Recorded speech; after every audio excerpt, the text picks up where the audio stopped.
aclaro que este video es más mi experiencia y que a mí me haya pasado de esta forma no quiere decir que a ustedes igual. Es más mi relato para que ustedes puedan encontrar motivación y si quieren llegar a vivir de esto les sirva como referente. Pero una de las cosas bonitas del arte es que hay una gran variedad de ramas, entonces no sé, tal vez a usted le interese la fotografía, el diseño gráfico, la ilustración, pero esto fue lo que me funcionó a mí. Y lo que me haya funcionado a mí no quiere decir que a cualquiera le funcione. Entonces nomás es eso, encuentren su rama, encuentren su nicho, lo que les gusta y lo que mejor les haga sentir. Hola a todos, ¿cómo están? Yo soy Kuni y hoy les traigo este video de cómo comencé a vivir del arte. Pues bueno, voy a empezar y esta historia comienza desde que yo era pequeño. De pequeño a mí siempre me gustó el arte, siempre supe que quería ser artista porque a mí me gustaba mucho imitar a mi hermana y aprender de ella. Y ella en ese tiempo pues se la pasaba viendo anime, Inuyasha, Dragon Ball, Pokémon, todos esos animes que pasaban en la televisión en su tiempo. Y ella tenía su propia carpeta con sus dibujos y yo siempre la veía a ella de pequeño y decía, ay, yo quiero hacer eso. Entonces de ahí me empezó a interesar el arte. Entonces hubo un tiempo en donde mi hermana también empezó a jugar juegos de chat, así como Habbo, Boom Bang y ese tipo de cosas, que eran un tipo de juegos así como Club Penguin, pero eran más, no sé, eran como más bonitos para mi opinión. Entonces yo me la pasaba jugando Boom Bang, yo me la pasaba jugando eso todos los días, a mí me encantaba. Y ahí yo ya estaba un poco más grande, ¿no? Y tenía un poco más de sentido común. Entonces yo veía que en ese juego había, en la página, había una partecita que era un foro. Y en ese foro la gente se podía hablar, se ponía a debatir, se podía hablar de distintos temas. ¿Saben? Tenía como que sus propias categorías de arte, de charlas generales y así. Y yo empecé a compartir mis dibujos que eran hechos en Microsoft Paint y yo veía a las demás personas que subían sus dibujos y veía, ay, que los hacían con mucha más calidad y resolución y con mucho más efectos, toda la cosa. Y en ese tiempo pensé que los dibujos solo los hacían en Photoshop o en Paint, literalmente. Entonces yo me hice amigo de esas personas que dibujaban ahí y compartían sus dibujos y me enseñaron lo que es el Paint Tool Site. Prácticamente me hice amigo de esas chicas españolas que dibujaban en SAI y subían sus dibujos y ahí fue que yo empecé a aprender. Todo eso yo lo hacía solo en mi casa. Yo literalmente me ponía a ver tutoriales, me ponía a ver videos. Algunos no eran tutoriales, sino que directamente eran cómo calcar, literalmente. No sé si alguno que es así de mi edad recuerde que en esos tiempos era, o sea, hacía de un video de cómo dibujar en SAI y literalmente era un tipo colocando otro dibujo, le bajaba la opacidad y se ponía a hacer line work por encima. Bueno, yo veía esos tutoriales y ¿para qué? Lo voy a decir, yo aprendí fue calcando. Artista que no haya empezado calcando no es artista. Es más, es una IA. No, mentira, es un chiste, no se lo tomo literal, pero no. Yo sí empecé calcando.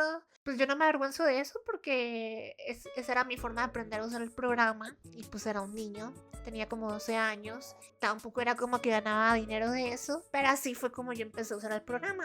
Y más adelante mi papá me compró una tableta. Me acuerdo perfectamente que era una Wacom Bamboo Pen Touch. Y esa tableta yo la odié porque tenía una sensación más áspera. Y cuando rayaba se escuchaba horrible. O sea, el lápiz cuando tocaba la superficie se escuchaba horrible. Y yo con esa tableta me frustré y dejé el dibujo por un tiempo. Pero en el colegio igual seguía, pues, o sea, dibujando y me destacaba por decorar bonito, por hacer carteleras, toda la cosa. Y también pues era el que tenía la letra bonita. Ya en último grado, en 11, me tocó decidir como qué era lo que yo quería estudiar. Mis papás veían que a mí me gustaba mucho el arte, pero pues igual yo creo que les daba miedo el hecho de si yo iba a hacer plata de eso, ¿no? Entonces me decían que no estudiase arte, sino que estudiase unas carreras que seguramente sí me diesen dinero a futuro, abogado, contaduría, ingeniería de sistemas, pero pues yo quería era arte. A mí siempre me gustó el arte y yo siempre quise arte y arte y arte. Entonces yo, por complacerlos, hice un semestre de contaduría. En ese semestre, pues, o sea, yo siempre tengo la tendencia de que me quiero autoconvencer de que a mí eso me gusta para no sentirme mal y así. Pero la verdad es que no. O sea, sí me gustaba un poco contaduría, pero igual la pasaba mal. Y fueron tiempos horribles así. Y lo único que veía en esa carrera eran números y me dejaban frito el cerebro. Pero sin embargo, pues yo hacía mis tareas, era disciplinado, siempre trabajaba bien en grupo. Entonces, bueno, terminó el semestre. Yo pensé demasiado y dije, no, yo no quiero esto en mi vida. O sea, ¿para qué me voy a matar estudiando esto y endeudarme? Y luego trabajar para pagar la deuda cuando en realidad podría estar trabajando de lo que a mí me gusta y ganar de eso y ayudar a mi familia. Literalmente suena como no quiero ser tu propio jefe. Pero sí, esa pregunta fue la que me hizo decidir como no. Tú ve por lo que te gusta, tú estudia lo que quieres hacer. ¿Se acuerdan que les dije que había conocido unas chicas españolas por Bombang y que por ellas empecé a usar el site? Yo les pregunté a esas mismas chicas de cómo podía abrir comisiones y toda la cosa y me dijeron, ábrete un Twitter, sube tu arte, empieza a subir fanarts, empieza a hacerte conocido por eso. Porque también en ese tiempo existía DeviantArt y ya para ese tiempo ya estaba muriendo DeviantArt, porque antes los artistas trabajaban en DeviantArt y hacían comisiones ahí, pero ya se estaba muriendo, entonces la gente ya se estaba pasando para Twitter. Y ahorita ya se está muriendo Twitter y ahorita nos estamos pasando para Villan, ¿no? Chistoso como es la vida. Pero bueno, yo empecé a publicar ahí mis tweets, o sea, mis dibujos en Twitter. Empecé a subir mis chivis, mis fanarts, toda la cosa. Y me acuerdo que empecé a abrir comisiones, pero las abrí a $1. Sí, a $1. Porque pues yo pensé que la gente no iba a comprarme nada, que no iban a pagar nada por mi arte. Yo siempre pues tenía como que esa idea en la cabeza. Pero me acuerdo que yo subí el post de, comisiones a $1. Y bastante gente como que le dio like y RT. Y varios me empezaron a comisionar y me empezaron a dar propina. Porque vieron eso, de que yo cobraba muy poco. Y me decían como que empieza a valorar más tu arte, empieza a quererte más, no sé qué. Y yo, pues, obviamente lo acepté. Pero sí, ahí ya empecé a entender un poco más de que yo debía valorar más mi arte, de que mi arte sí podía gustarle a los demás, que sí me querían comprar. Ahí fue cuando empecé a ganar plata de eso y mis papás creo que ya apenas me vieron hacer plata y ellos pensaron como que debían simplemente dejarme ser. Yo cometí un error porque yo empecé a recibir comisiones y comisiones y comisiones y me empecé a llenar. Literalmente debía como 30 o 40 dibujos, una cosa así. Entonces, y en ese tiempo yo hacía todo en mouse. Yo hacía absolutamente todo en mouse. Entonces yo debía un montón de trabajos y me ponía a hacerlos con mouse. Ahí yo ya empecé a aprender, ya tenía un PayPal, ya la gente me comisionaba. Y luego yo veía Twitch, porque a mí me gustan mucho los videojuegos, toda la cosa, ver a la gente jugar. Y yo me di cuenta que que en Twitch hay una categoría de arte y empecé a ver artistas y había un artista que me llamó la atención, que tenía un estilo muy kawaii, toda la cosa. Y estaba haciendo emotes en directo. Y yo ahí mismo pensé, ella está cobrando un emote por $10.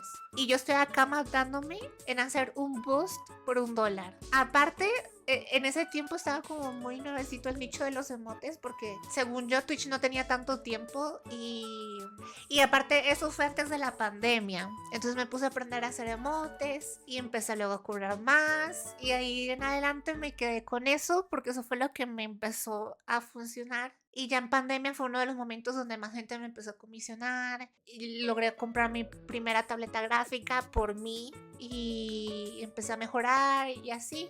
Y ese sería el resumen de cómo empecé a vivir del arte. Así contadito suena como que fue muy fácil, ¿no? Pero en realidad fueron bastantes días de indecisión, de no estar seguro y toda la cosa.